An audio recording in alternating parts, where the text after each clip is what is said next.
ભાવનગરમાં છેલ્લા થોડા સમયથી નાની નાની વાતોમાં અકળાઈ જઈને લોકો હિંસક હુમલાઓ પર ઉતરી રહ્યા છે।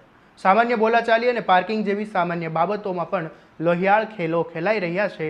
હવે આ વાત ભાવનગર શહેર માટે અત્યંત ચિંતાનો વિષય બની છે।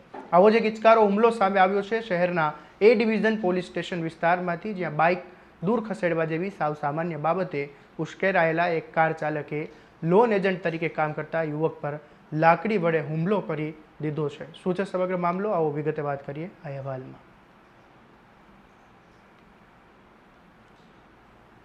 નમસ્કાર, હું છું આસિફ કાદરી અને સ્વમાન સાથે તમારું સ્વાગત છે। ભાવનગરના ફુલસર વિસ્તારમાં રહેતા અંકિત વાઘેલા નામના યુવક લોન એજન્ટ તરીકે કામ કરે છે। આજે તેઓ જ્યારે વેસ્ટ ઝોન વિસ્તારમાં આવેલી નમ હોસ્પિટલના નીચે પાર્કિંગમાં બેઠા હતા, ત્યારે એક કાર ચાલક ત્યાં આવી પહોંચ્યો હતો અને કાર ચાલકે અંકિતને પોતાની બાઇક ત્યાંથી દૂર લેવા માટે અચાનક ટોક્યો હતો, જેની સામે અંકિતે સ્પષ્ટતા કરતાં કહ્યું કે મારી બાઇક હંમેશા આ જ જગ્યાએ પાર્ક થાય છે, તમે સાવ ખોટી રીતે આમ શું કામ કરો છો, આવી વાત કરી રહ્યા છો। બાઇક દૂર ખસેડવાની આ નાનકડી વાતમાં કાર ચાલકનો પારો સાતમા આસમાને પહોંચી ગયો। વાતાવરણ ગરમ થઈ ગયું, બંને વચ્ચે ઉગ્ર બોલાચાલી થઈ અને જોત જતામાં માથાકૂટ સુધી વાત પહોંચી ગઈ અને સત્તાના જોરે કે નશામાં અંથાયેલા કાર ચાલકે ગાડીમાંથી લાકડી કાઢીને અંકિત વાઘેલા પર ધાબળી દીધી અને જાહેરમાં લાકડીઓ વડે બેફામ હુમલો કરીને કાર ચાલક સ્થળ પરથી ફરાર થઈ ગયું હતું। આ મામલે આગળ વાત કરીએ પહેલાં આ નિવેદન સાંભળી લો। ગઈ તારીખ 9/8 રાત્રે લગભગ 12:15 થી 12:30 સમયગાળાની વચ્ચે હું મારી ઓફિસ બંધ કરી અને પાર્કિંગમાં અહીંયા મારા મિત્ર સાથે બેઠો હતો, ત્યારે એક ગ્રે કલરની ઇનોવા પાર્કિંગમાં આવી અને મને ગાડી અહીંયાથી દૂર કરવાનું કીધેલું, એટલે મેં ગાડી થોડી દૂર કરેલી અને લોકોને રસ્તો કરી દીધેલો। તો એ લોકોએ એવું કીધું કે તને ગાડી લેવાનું કીધું તો ગાડી કેમ લીધી નહીં, એમ કરી અને ગાડીમાંથી બહાર આવી અને બંને લોકોએ મારી હારે બોલાચાલી કરી।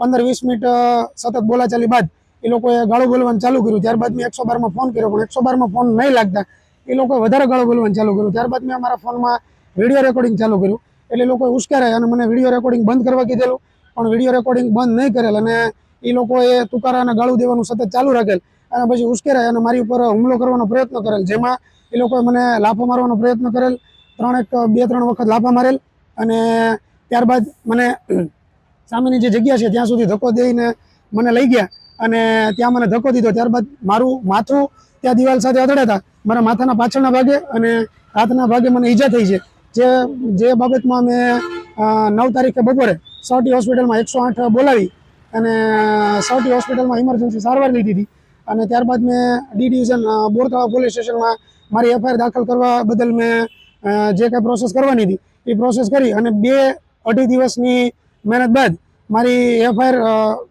એન પ્રકારે મારી એફઆઈઆર લેવામાં આવી છે, જેમાં મારી આગળ વિડીયો પુરાવા જે મારી ઉપર હુમલો કરવામાં આવ્યો એના વિડીયો ફૂટેજ અને મારા મોબાઈલમાં વિડીયો છે, મારા જે મેં સારવાર લીધી એના કાગળો બધા રજૂ કરવા છતાં મને તાત્કાલિક ધોરણે મારી એફઆઈઆર દાખલ કરવામાં આવી નથી, જે બદલ પણ મારી ભાવનગરના એસપી સાહેબને મારી રજૂઆત છે વિડીયોના અને ન્યૂઝના માધ્યમથી કે ભાવનગરના જેટલા પણ પોલીસ સ્ટેશન છે ત્યાં વહેલામાં વહેલી તકે જાણ કરવામાં આવે અને જે ફરિયાદી હોય એ ફરિયાદીને પ્રાથમિકતા આપી અને વહેલી તકે સાંભળી એની ફરિયાદ દાખલ કરવામાં આવે।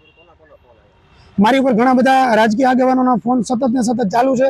જ્યારથી 9 તારીખે સવારથી ફરિયાદ દાખલ કરવા માટે હું દોડાદોડી કરતો હતો અને કાલે સાંજે મારી ફરિયાદ દાખલ થઈ ત્યાર સુધી અને અત્યારે આજના દિવસે પણ સતત મારી ઉપર રાજકીય આગેવાનોનો ફોન ચાલુ છે કે સમાધાન કરી। હુમલામાં ઈજાગ્રસ્ત થયેલા લોન એજન્ટ અંકિત વાઘેલાએ આ સમગ્ર મામલે ભાવનગરના એ ડિવિઝન પોલીસ સ્ટેશનમાં કાર ચાલક વિરુદ્ધ ગુનો નોંધાવ્યો છે। પોલીસ ફરિયાદના આધારે ઘટના સ્થળના CCTVની શોધખોળ શરૂ કરવામાં આવી છે। ફરાર કાર ચાલકને પકડી પાડવાની કાયદેસર કાર્યવાહી હાથ ધરવામાં આવી છે, પરંતુ આ ઘટનાએ ભાવનગરની કાયદો અને વ્યવસ્થાની સ્થિતિ સામે પણ સવાલો ઊભા કર્યા છે। લોકોમાં આ સહિષ્ણુતા કેમ ઘટી રહી છે? નાની નાની વાતોમાં હથિયારો કે લાકડીઓ ઉચકી લેવાની હિંમત આ લોકોમાં ક્યાંથી આવી રહી છે? એ ડિવિઝન પોલીસ હવે આ કાર ચાલકને ઝડપીને કેવો પાઠ ભણાવે છે તે જોવું રહ્યું। આવા દરેક અપડેટ માટે તમારા સ્વમાનથી સબસ્ક્રાઇબ કરી દેજો અને આ વિડીયોને શેર કરવાનું ભૂલતા નહીં। નમસ્કાર।